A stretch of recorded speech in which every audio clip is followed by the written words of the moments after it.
dude, where'd all the cabs go? How come there's no taxis up here? I wish I'd have had some white privilege, dude. Sign me up. This guy is funny. Let's get him out of the tub. Let's flick his penis, okay? You know, my neighborhood was poor black, poor white. That was our neighborhood, you know?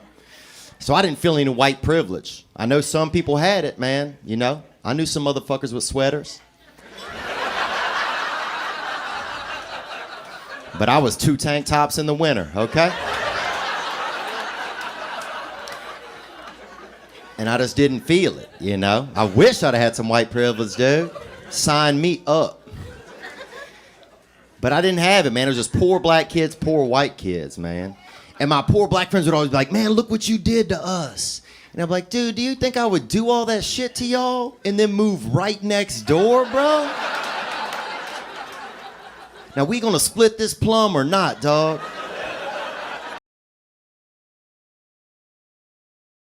Like my grandpa, very tough man. He actually fought in World War II. So did everybody's grandpa, right? That's like not a big deal. That was just a war of all grandpas. Like, my grandpa was in the mafia, which I always thought was interesting. It's like, you're a criminal, you're in the mafia, but then you're gonna go fight in the war? You're not good with authority. Like, it's interesting. Like, he was probably annoying on the battlefield.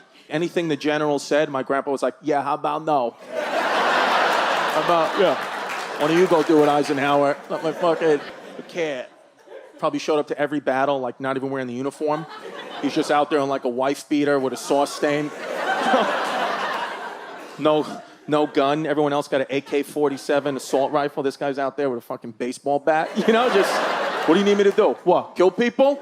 That's what I do. Yeah. Nah, don't worry. I'll make the whole thing look like an accident. All right, so just, it's like, Grandpa, you don't have to put the bodies in the trunk of the tank. Okay, just shoot them, move up the beach. Suicide is not funny. People don't know. People don't like to talk about it. I've had a few friends do it. Not cool. Not okay. But I've thought about it myself as I go, I don't think I would ever do that, you know? I don't think I would ever want to do that, you know? But if I did, it would be funny. I would have to be funny because, you know, like, you're sad your whole life. You're like, oh, miserable. It's like, don't, you know, like, have a gas when you're going out. That's it. Like toaster in the tub. You know toaster in the tub? Do you know what that is? You guys have heard toaster in the tub before? Somebody did it. We heard it somehow. People did it. Enough people did it. It got around. I want to do toaster in the tub, okay? But I want to elevate it a little bit. I want to have one of my engineering buddies rig it so the moment the paramedics walk in, toast pops up out of the toaster. Just butter in one hand, jam in the other, you know? They get a meal and a laugh. They're like, this guy is funny. Let's get him out of the tub. Let's flick his penis, okay? I'm Andrew Santino. Goodbye. I got this girl that I'm really into. Like, I think she the one. Like, I want to marry her and shit. And, like, we trying to have a baby. But the problem is I got, like, 8 abortions under my belt. So it's like every time she get pregnant, one of the ghost babies kill our new baby. We got 4 miscarriages. I figure we got 4 more to go to be even with God.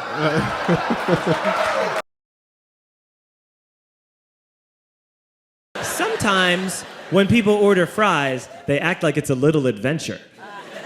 They'll be like, should we get a plate of fries for the table? Should we do it? Should we share some fries?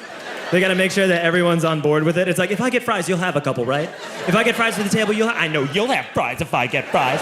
Should we do it? Yeah, let's be bad. Come on, let's do it. All right, we're gonna take a plate of fries. It's like a group of couples agreeing to do ecstasy together. So I've been seeing this girl recently, this black girl, right? She lives up in Harlem. She called me at like 3:30 in the morning, and she wanted me to come up to her apartment, right? So it's 3:30 in the morning, she lives in Harlem, I look how I look, so it's a fucking situation. Basically, a white dude feels comfortable up to about like 98th, 99th Street, you know what I'm saying? The second the streets start getting into like triple digits, like 100, 101st Street, start getting like a little asthma, like, oh, fuck, I'm starting to get a little high up here. You feel that little tightness in your chest? Can you feel that? 106th Street, you're like leaning on shit, like, dude, where'd all the cabs go? How come there's no taxis up here? Dude, what's a bodega? I don't know what that is. Let's get the fuck out of here. So I'm praying to God she's gonna tell me to take the subway, get off at like 105th Street, 103rd, you know, which is like the first stop in Harlem where I can still look over my shoulder and see like all the white people like disappearing over the horizon, you know? But she goes, no, man, you want to get on the Uptown 2-3 train, you want to get off at 125th Street. I'm like, God, fuck, 125th Street. Jesus Christ, that's like right in the middle of everything. I'm going to be surrounded on all four sides. I can't fucking do this. So, at this point, I'm really trying to hide like the bitchy tone that's starting to creep into my voice, you know? And I'm trying to ask for really specific directions for when I get up there, because I want to know exactly where I'm going. So she starts naming the streets I have to go down, and every other street up there is named after like a black leader, you know? She's like, make a left on Adam Clayton, take a right on Frederick Douglass. I'm like, God, fuck Adam Clayton. Yo, dude, go on the internet, look up Adam Clayton. Did he kill a bunch of white people during the slave revolt? I'm like, I can't do this, but my dick's going, no, come on, man, we can do this, all right? Just relax. I get on the train. By the time I get up there, it's like 5 or 4 in the morning, right? I'm staying on like Malcolm X and like Danny Glover or some shit, right? But I see the street I want to go up. I want to go up St. Nick. I can literally see her apartment building, but there's like 5 or 6 black dudes standing right on the corner, right where I want to walk by. So I'm like, fuck! You know what's funny? I think that they were actually more surprised to see me than I was scared, you know? And I was really, really scared, you know? But I'm also really, really white, you know? Like shockingly Caucasian. You know what I mean? Like if you're not ready for me, I can like surprise you. No, especially if you live up there. You've probably seen a white person for hours, possibly days. So when I show up, it's almost like magical. Like a leprechaun came out of nowhere, you know? Felt like I should have like a little pot of gold, like a rainbow behind me. Top of the morning to you, latte. Kind of danced my way past them. But it's been going all right, you know? Once I get in her apartment, I'm fine, you know? I relax, sit down, you know, watch a hip-hop countdown. Nothing matters to a drunk girl at all. Nothing.